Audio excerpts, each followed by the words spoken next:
पंजे तो तुसा बहुत तरीके नाल बना के खादे हो सन, लेकिन जेड़े मैं बनाईंदी पई हां इस तरीके नाल बिल्कुल भी ना बना के खादे हो सन। इतना मज़ेदार सालन बन सी कि इंशाअल्लाह सारे मेरे बहन भाई मेरी रेसिपी नु वेख के हैरान ही रह वई सन कि इतने मज़ेदार बाजी ने रेसिपी तैयार कीती है पई। बिस्मिल्लाहिर्रहमानिर्रहीम, अस्सलामु अलैकुम।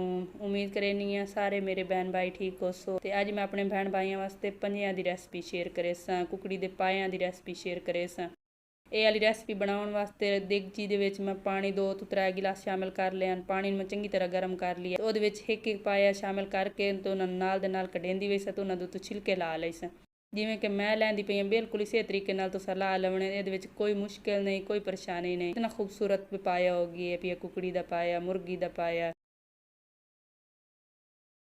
ਸਾਰਿਆਂ ਦੇ ਛਿਲਕੇ ਲਾ ਲੈਣ ਤੇ ਨਾਖੂਨ ਵੀ ਉੱਤੋਂ ਕੱਟ ਲੈਣ। तुस चाहो तो इतने कुकड़ी के पाए दो दो हिस्से च कट सकते हो, मैं कोई नहीं कटेंदी पई।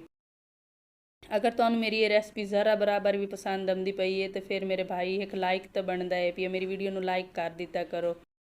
तो मैं कढ़ाई दे विच 2 चम्मच घी दे शामिल कर लिया तो उहदे विच प्याज ते हरी मिर्च शामिल कर ली है। प्याज ते हरी मिर्च नू हल्का जिहा फ्राई कर लिया तो उहदे विच लहसुन अदरक दा पेस्ट शामिल कर लिया 1 चम्मच के बराबर।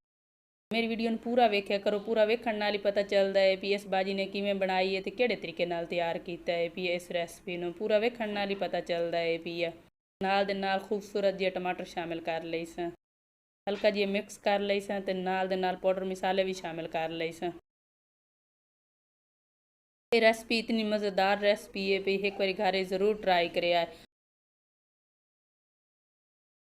हुण मैं इहदे विच कुछ पाउडर मसाले, खुश्क धनिया पाउडर, गरम मसाला पाउडर, हसबे ज़रूरत नमक, काली मिर्च पाउडर, हल्दी पाउडर, 2 चम्मच भर के लाल मिर्च पाउडर भी शामिल कर लई स। मसाले मैं इत्थे चंगी तरह मिक्स कर लई स ते मसाले की अच्छी खासी बुनाई कर लई स। मसाले चंगी तरह भुनना चाहिए, फिर मसाले दे टेस्ट ज़्यादा आउंदा है। भी मसाले चंगी तरह भुन लई स। अल्हम्दुलिल्लाह माशाअल्लाह इत्थे मसाले मैं भुन ली है।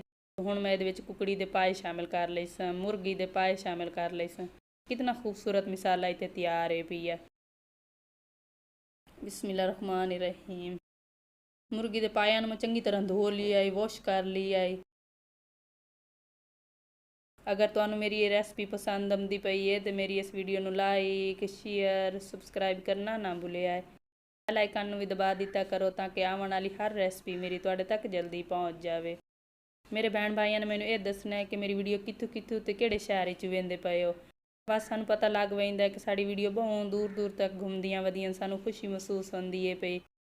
मेरे चैनल नूं सबसक्राइब भी कर दिता करो, ये तुहाडी तरफों प्यार मुहब्बत होंदा है भी सानू हौसला हो जांदा है कि साडे भैन भाई साडी वीडियो वेंदे पैन, सानू सपोर्ट करेंदे पैन। मुर्गी दे पायां नूं इत्थे चंगी तरह भुन लिया तो हुण मैं इन्हां नूं मज़ीद पकाउण वास्ते इहदे विच 1 किलो पानी दा शामिल कर लई स, 1 लीटर पानी दा शामिल कर लई स। हल्का जिहा मिक्स करके ते ढक्कन ला के ते इत्थे मैं 30 ਤੋਂ 35 मिनट सालन नूं पकाई स। अल्हम्दुलिल्लाह माशाअल्लाह 30 ਤੋਂ 35 मिनट पकावन तो बाद इत्थे पाए बिल्कुल गले खलेन पे, कुकड़ी दे पाए बिल्कुल गले खलेन पे। मैं अपने भैन भाइयों नाल बड़ियां आसान तो आसान रेसिपियां शेयर करनी तो बड़ियां सस्तियां तो सस्तियां शेयर करनी। मैं सोचनी कि मेरे भैन भाइयों बनावणे च मुश्किल ना होवे ते खावें तो उन्होंने मज़ा आवे खावणे च ते बनावणे च बिल्कुल ना कोई परेशानी होवे ते ना कोई टेंशन होवे। अल्हम्दुलिल्लाह माशाअल्लाह कुकड़ियां दे पायां दे ते सालन मेरा तैयार है पई है। विखाईनी है तुहानू मैं फाइनल लुक विखाईनी है। अल्लाह पाक तुहानू अपने हिफ्ज़ो ईमान च रखे। अगली वीडियो च मुलाकात होसी। अल्लाह हाफिज़।